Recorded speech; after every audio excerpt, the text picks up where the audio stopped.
Hello दोस्तों, मैं विनायक मिश्रा आप सभी का स्वागत करता हूं। तो आज हम उन कैंडिडेट्स की बात करेंगे जो एसएससी सीजीएल 2023 के प्रीलिम्स की तैयारी में जुटे हुए हैं। और आप सभी को पता है कि अगले महीने जुलाई में 14 से 27 जुलाई के बीच प्रीलिम्स का एग्ज़ाम कंडक्ट होना है। तो अगर देखा जाए आज 11 जून है, तो ऑलमोस्ट बहुत कम ही दिन बचे हुए हैं। ऑलमोस्ट एक महीने के आसपास आपका एग्ज़ाम को बचा हुआ है।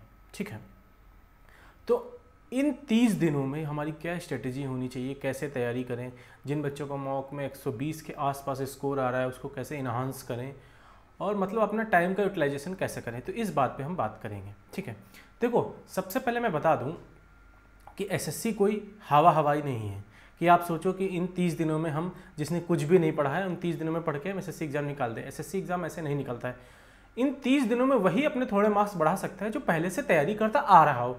उसने लगभग 60 to 70% तैयारी कर ली हो, अपनी तैयारी को थोड़ा इन्हांस करना चाहता हो, वो उसके लिए लाभकारी हो सकता है। लेकिन जिसने बिल्कुल नहीं पढ़ा है और सोच रहा है कि इन 30 दिनों में हम एसएससी में प्रीलिम्स निकाल देंगे, तो ये पॉसिबल नहीं है। एसएससी में पढ़ना सब कुछ नहीं है, एसएससी में एक्सपीरियंस भी आपको होना चाहिए। ऐसे सोचो सब पढ़ के चले जाओ, 30 दिन में एकदम सब दिन रात एक कर दो आपका सिलेक्शन हो जाएगा, नहीं होगा। तो हम उन कैंडिडेट्स की बात करेंगे जो पहले से तैयारी कर रहे हैं और मॉक टेस्ट भी लगा रहे हैं और स्कोर 120-130 के आसपास अटका हुआ है, उनकी बात करें। देखो पहले मैं एक बात बता दूँ, आप लोग ये मन में सोच के चल रहे हैं कि प्रीलिम्स क्वालिफाई है तो उसकी कट ऑफ बहुत कम जाएगी। ऐसा नहीं। 22 में 36,000 के आसपास वैकेंसी थी, थोड़ी कट ऑफ कम गई। इस बार वैकेंसी 7,500 के आसपास है, थोड़ी और भी बढ़ जाएगी, लेकिन कट ऑफ थोड़ी बढ़ेगी।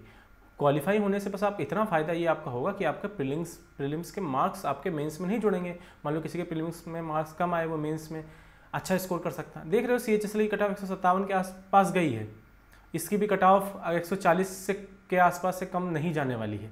ठीक है, समझ रहे मेरी बात। चलो हम बात करते हैं कि कैसे तैयारी को इन्हांस करें। सबसे पहले मैं बात करूंगा इंग्लिश की। किसकी? इंग्लिश की। एक एक सेक्शन पे बात करेंगे। देखो इंग्लिश में आपको एक बात बताऊं, आप लोग पहले से तैयारी कर रहे होंगे तो मुझे उम्मीद है कि आप लोगों ने अपने मीनिंग आपने कहीं अपने नोट्स बना रखे होंगे। तो आपको क्या करना है अभी से, आप देखो आपके पास बहुत टाइम है। एक दिन में 24 घंटे होते हैं, 6-7 घंटे सोने के अलावा आपके पास बहुत टाइम है। और जब आप नौकरी की बात आती है तो आप पूरा डेडिकेटेड हो सकते हैं उसके लिए। तो आपने मीनिंग्स लिख रखे होंगे, आई होप आपने उनको याद भी किया होगा। तो आप क्या करो, 4 डेज आपको मीनिंग रिवाइज करने हैं। जितने भी मीनिंग आपके पास लिख रखे हैं उन सारे मीनिंग को आपको 4 दिनों के अंदर रिवाइज कर लेना है। फिर 2 डेज में आपको सारी ग्रामर रिवाइज करनी है। इधर मीनिंग रिवाइज करना है, इधर क्या करना है, ग्रामर करनी है। तो इन 6 दिनों के अंदर इंग्लिश में आपको पूरे मीनिंग और ग्रामर रिवाइज करनी है। मैं 30 दिन का स्ट्रक्चर लेके चल रहा हूँ। फिर बाकी बचे के 24 दिन, देखो इन सब के साथ साथ एक चीज़ आपकी कॉमन चलेगी हर दिन, वो क्या है, मॉक टेस्ट। वो क्या है, मॉक टेस्ट। आपको मॉक टेस्ट डेली एक दे रहे हैं, वो तो कॉमन चीज़ है, वो आपकी डेली 30 दिनों में चलनी चाहिए। एक मॉक टेस्ट आपका डेली चलना चाहिए। ठीक है, उसके अलावा क्या करना मैं वो बता रहा हूँ। देखो 4 दिन में आप मीनिंग तैयार कर लेंगे, 2 दिन में ग्रामर करेंगे, बचे के 24 दिन में आप क्या क्या कर सकते हैं। ठीक है, देखो एक मॉक टेस्ट आप दे ही रहे हैं, उसमें 25 तो इंग्लिश के क्वेश्चन आप सॉल्व ही कर रहे हैं। मैं मॉक टेस्ट किसका प्रेफर करता हूँ, मैं टेक्स्ट बुक का मॉक टेस्ट प्रेफर करता हूँ। मुझे टेक्स्ट बुक के मॉक टेस्ट अच्छे लगते हैं। ठीक है, तो मॉक टेस्ट आप दे रहे हैं तो उसमें 25 क्वेश्चन तो इंग्लिश के कर ही रहे हैं। उसके अलावा अगर आप टेक्स्ट बुक के मॉक टेस्ट देखोगे तो उसमें क्या होता है, सेक्शनल मॉक टेस्ट भी होते हैं। सेक्शनल मतलब इंग्लिश का अलग होगा, मैथ का अलग होगा, रीजनिंग का अलग होगा, जीएस का अलग होगा।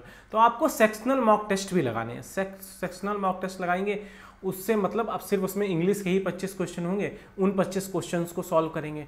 ठीक है, उन 25 क्वेश्चंस को सॉल्व करेंगे तो आप देखेंगे कि आप मतलब आप खुद ही फील होगा कौन सा आपका टॉपिक अच्छा है कौन सा नहीं। जैसे कुछ बच्चों को पैराजम्बल में दिक्कत आ सकती है, कुछ बच्चों को क्लोज टेस्ट में दिक्कत आ सकती है। तो वो क्या करता है, ये मॉक टेस्ट में आपको चैप्टर वाइज भी टेस्ट मिल जाते हैं। तो इंग्लिश के सेक्शन में जाएंगे तो आपको पैराजम्बल के सारे टेस्ट मिल जाएंगे, आपको क्लोज टेस्ट के सारे मॉक टेस्ट मिल जाएंगे। तो चैप्टर मॉक टेस्ट भी लगाने हैं। तो इन 6 दिन के अलावा इन 24 दिन में देखो एक मॉक टेस्ट लगा रहे हो, उसमें 25 क्वेश्चन तो इंग्लिश का आप सॉल्व भी कर रहे हो। फिर सेक्शनल मॉक टेस्ट भी देना है कि 25-25 क्वेश्चन के इंग्लिश का पूरा सेक्शन मॉक टेस्ट देते जाना है।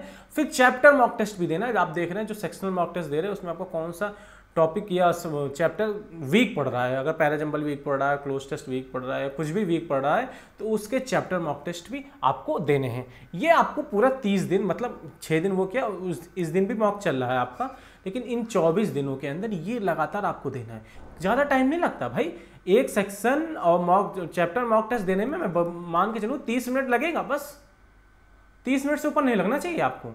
अगर आप चैप्टर मॉक टेस्ट ज़्यादा, मैं बोलूँ 1 घंटा, अगर 1 घंटा भी आप इंग्लिश के मॉक टेस्ट दे रहे हैं, इनफ है, ज़्यादा पढ़ने की जरूरत नहीं है। ठीक है, ये तो इंग्लिश की बात हो गई। अगर हम बात करें मैथमेटिक्स की, किसकी बात करें, मैथमेटिक्स की। मैथमेटिक्स में क्या करना आपको, देखो मॉक टेस्ट आप एक दे रहे हो, उसमें 25 क्वेश्चन तो आप लगा रहे हो। दूसरी बात, आपके पास जितने भी फार्मूलाज आपने अपने नोट बना रखे उनको रिवाइज करना है। फार्मूला रिवाइज करने का तरीका ऐसे नहीं लेके बैठ गए प्लस बी का होल स्क्वायर, प्रिज्म का आयतन, पिरामिड का आयतन, ऐसे नहीं करना। आपके पास जो नोटबुक है उसमें फार्मूला आपने एक पूरा देख लिया कि इतने इतने चैप्टर के इतने हैं, आपने सब देख लिया। फिर आपको क्या करना है, एक कॉपी उठानी है, एक पेन उठाना है, मन में रिकॉल करना है। जैसे आपने पिरामिड का लिखना है तो पिरामिड का आयतन लिख दिया, पिरामिड का क्षेत्रफल, संपूर्ण क्षेत्रफल, ठीक है। तो इस टाइप से आपको क्या करना है, लिखना है। ट्रिग्नोमेट्री का लिख रहे हैं या आपका अर्थमेटिक फार्मूले लिख रहे हैं, तो एक बार रिवाइज किया, उसके बाद क्या करना, कॉपी पे आपको लिखते चलना, सारे लिख लेना फार्मूला। फिर आप देखोगे कोई फार्मूला आपसे गलत हो रहा है या कहीं छूट रहा है, फिर आपने अपने नोटबुक में देखा, फिर लिखा। इसका मतलब फार्मूला हमको कॉपी से रटना नहीं है, फार्मूले की हमको प्रैक्टिस करनी है अपने लिख लिख के, क्योंकि लिख लिख के प्रैक्टिस करोगे ज़्यादा हो जाएगा। तो अर्थमेटिक के फार्मूला हो गए, अलजेब्रा के हो गए, जियोमेट्री के हो गए, ट्रिग्नोमेट्री के हो गए, मेंसुरेशन के हो गए, सारे लिख डालना। साथ ही साथ क्या करोगे ना, डेली आप 5 मिनट लगेगा, 5 मिनट आप वैसे तो एक बार में पूरी रिवाइज करना, डेली 5 मिनट में आप एक दिन आपने अर्थमेटिक के लिख लिए, एक दिन आपके मेंसुरेशन के, एक दिन ट्रिग्नोमेट्री, एक दिन जियोमेट्री, एक दिन जिसके भी हो, मतलब सबके डेली 5-5 मिनट लिखते रहेंगे तो फार्मूले में आपकी पकड़ बहुत अच्छी बन जाएगी। ऐसा मत सोचो कि फार्मूले याद नहीं करने, फार्मूले याद तो करने ही पड़ेंगे। अब अगर आप बेलन का आयतन नहीं याद करोगे, पाई आर स्क्वायर तो कैसे करोगे, पाई आर स्क्वायर याद होना चाहिए। मान लो आधार का क्षेत्रफल गुणे ऊंचाई होता है, तो आधार का क्षेत्रफल तो याद करना पड़ेगा कि नहीं करना पड़ेगा, तो फार्मूले तो याद करने ही पड़ेंगे। बहुत सारे लोग तो बिना फार्मूले में मैथ लगा देंगे, बिना फार्मूले के मैथ कभी नहीं हो सकती। कुछ ना कुछ फार्मूले आपको याद करने पड़ेंगे। ए प्लस बी का होल स्क्वायर कहीं पे अगर मतलब मिनिमम सवाल आ गया तो a square plus b square plus 2ab तो करना ही पड़ेगा, कि उसका वो ए प्लस बी का होल इसका पूरा प्रूफ लेके घूमोगे, तो फार्मूले याद करना है। तो सबसे मैथमेटिक्स में पहली बात कि आपके पास फार्मूले ऑन द टिप होने चाहिए, अगर कोई भी क्वेश्चन आया तुरंत आपने उसके ऊपर अप्लाई कर दिया, ठीक है। दूसरी चीज़ क्या है, आपको वो जो मॉक टेस्ट दे रहे हैं उसमें 25 क्वेश्चन लगा रहे हैं, सेक्शनल मॉक टेस्ट भी देने हैं, चैप्टर मॉक टेस्ट भी देने हैं। और दूसरी चीज़ आपको क्या करना है, प्रीवियस ईयर के आप मॉक टेस्ट दे रहे हैं ना, तो उसमें आप देख लीजिए कि किस चैप्टर से ज़्यादा क्वेश्चन आ रहे हैं। जैसे जियोमेट्री से ज़्यादा क्वेश्चन आ रहे हैं, तो जियोमेट्री के अगर आपके पास कोई बुक है या कोई आपके नोट बना के ना, तो एक दिन बैठिए 1-1.5 घंटे में पूरी ज्योमेट्री सॉल्व कर डालिए। ट्रिग्नोमेट्री से आ रहे हैं तो 1-2-3 घंटे में पूरी ट्रिग्नोमेट्री सॉल्व कर डालिए, ऊपर, ठीक है। और अर्थमेटिक में जैसे ट्रेन हो गया, टाइम एंड वर्क हो गया, इससे क्वेश्चन ज़्यादा नहीं, वो सॉल्व कर डालिए। मतलब अगर देखा जाए सक्सेस का जो की है वो मॉक टेस्ट है। मॉक टेस्ट भी लगाते हैं, जो क्वेश्चन नहीं लग रहे हैं, जैसे आपने ट्रिग्नोमेट्री लगाई, ट्रिग्नोमेट्री कोई एक टाइप का क्वेश्चन नहीं लगा मॉक टेस्ट में, फिर आपने उसका सोल्यूशन देख लिया और कोशिश करो कि उससे रिलेटेड और भी 8-10 क्वेश्चन बन सकते हैं, वो ले लो। यूट्यूब पे चले जाओ, यूट्यूब पे तो सारा भंडार उपलब्ध है, यूट्यूब पे देख लो जाके। तो कहने का मतलब है मैथमेटिक्स तो स्टार्टिंग से आप तैयारी करते आ रहे होंगे, फार्मूला रिवाइज करना है और मॉक टेस्ट लगातार आपको देते जाने हैं। फिर अगर हम बात कर लें किसकी, रीजनिंग की, ठीक है। रीजनिंग सबसे आसान है, रीजनिंग में कुछ करने ही नहीं है, रीजनिंग पूरी डिपेंड है मॉक टेस्ट पे। रीजनिंग अगर मैं आपको बता दूं, मैं एसएससी में बहुत बार सिलेक्शन ले चुका हूं, लेकिन मैंने रीजनिंग की आज तक बुक नहीं उठाई, सिर्फ रीजनिंग को मैंने मॉक टेस्ट से ही सॉल्व किया है। मॉक टेस्ट लेना, सॉल्व कर देना, मॉक टेस्ट लेना, सॉल्व। जिसकी मैथमेटिक्स अच्छी है वो रीजनिंग उसकी तो ऑलरेडी अच्छी होगी। कुछ चीज़ें होती हैं उन पे थोड़ा ध्यान दे देना, रीजनिंग में सिर्फ क्या करना, मॉक टेस्ट देना।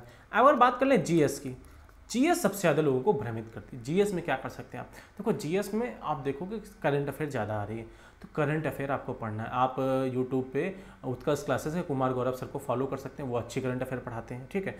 उनके करंट अफेयर के आप सेशन दे सकते हैं।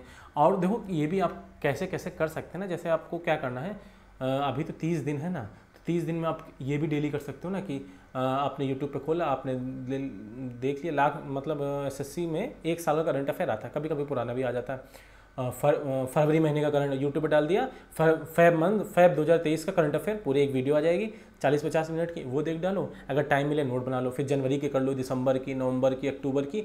तो अगर ये एक घंटा भी ये करंट अफेयर दे दोगे ना, तो आप देखोगे कुछ ही दिनों में, भाई 12 महीने तो होते हैं, अगर 12 महीने देख लोगे, 12 दिन अगर मैं दे दिए 1 घंटा, टाइम तो आपके पास वैसे भी भरपूर है, तो आप देखोगे कि 12 महीने की आपकी करंट अफेयर अच्छी खासी तैयार हो जाएगी।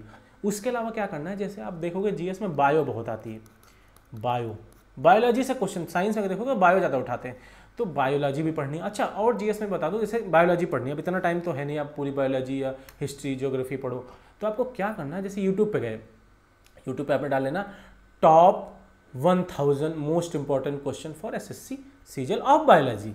बहुत सारी वीडियो आ जाएंगी जो 1000 क्वेश्चन डिस्कस कर रहे हैं, जो 500 क्वेश्चन डिस्कस कर रहे हैं, उनसे गो थ्रू कर लेना है एक बार, 1-2 घंटे की वीडियो होंगी, आप देख लोगे तो आप बायोलॉजी में जो 500 या 1000 क्वेश्चन आप देखोगे तो उनसे गो थ्रू कर जाओगे, तो आपके माइंड में वो थोड़े स्टक कर जाएंगे, जब कभी आपके उसमें एग्जाम में आएगा तो आप लगा दोगे। देखो मोस्टली एसएससी बहुत सारा रिपीटेड क्वेश्चन ही पूछते हैं, उससे कुछ रिलेटेड क्वेश्चन पूछती है। आप उतना टाइम तो बचा नहीं कि एक चैप्टर पढ़ो, हिस्ट्री के 500-1000 क्वेश्चन इंपॉर्टेंट देख लो, ज्योग्राफी के देख लो, बायो के देख लो, फिजिक्स के देख लो, तो इनमें ज़्यादा आपको टाइम लगेगा नहीं, और आप देखोगे कि आपका तैयारी अच्छी हो गई, क्योंकि अब पूरा डिटेल्ड पढ़ने का टाइम नहीं है, आप ऊपर ही ऊपर पढ़ सकते हो। तो ये सबसे बेस्ट ऑप्शन, मैं भी बहुत बार करता था कि यूट्यूब पे जाके जो चैप्टर नहीं आ रहा है तो उसके top 100 question, top 200 question, top 300 question देख के पूरी जीएस को इन्हांस कर लेता था।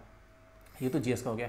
देखो ये मैंने पूरे 4 चैप्टर की बात कर ली। देखो अगर आपने अच्छा कर लिया ना, कितना आसानी सिलेक्शन हो जाएगा। अगर आप सोचो मैथ में 45+ ले आए, और रीजनिंग में 45+ ले आए, और इंग्लिश में 40+ लाए, और जीएस में 20 इसके आसपास ले। जीएस में ज़्यादा नंबर नहीं आते, मैं कम मान के चल रहा हूँ, तो 45 45 90 और 4 130 20 150, इससे आपका प्रीलिम्स क्वालिफाई हो जाएगा। देखो अगर मैथ रीजनिंग तो अच्छी करनी पड़ेगी आपको, मैथ अच्छी तो रीजनिंग अच्छी हो जाएगी, तो उसमें 45+ का टारगेट लेके चलो, इंग्लिश में 40+ का टारगेट लेके चलो, और जीएस तो सबकी भाई हाल खस्ता रहती, मेरी तो बहुत हाल खस्ता रहती है जीएस में, तो 20+ का टारगेट। तो देखोगे इतना कम टारगेट लेके चलोगे तो 150 नंबर आ जाएंगे, आपका प्रीलिम्स क्वालिफाई हो जाएगा। फिर मेन्स में आपको जी जान लगा देना है, ठीक है, फिर मेन्स आप क्वालिफाई करके एक नौकरी पा लेंगे। देखो यही समय है, और ये मत सोचो कि सीजीएल 24 का नोटिफिकेशन आएगा उसमें तैयारी करेंगे, आप सोचो यही सी सीजीएल 23 में हमको एक पोस्ट सिक्योर करनी है तो करनी है, जी जान लगा देना, सारी चीज़ें छोड़ देनी है, दोस्तों के साथ टहलना वगैरह। अगर इन 2-3 महीने पढ़ लिया ना, तो फिर दोस्तों के साथ टहलने के लिए बहुत टाइम हो जाएगा, ठीक है। आई होप इस वीडियो से आपको कुछ समझ में आया होगा, आप थोड़े मार्क्स अपने इन्हांस कर लोगे। जो 120 के आसपास अटके हुए होंगे, कोशिश करेंगे कि 140 तक पहुँच जाएँ इस ट्रिक से, ठीक है। मिलते हैं नेक्स्ट वीडियो में, थैंक यू सो मच।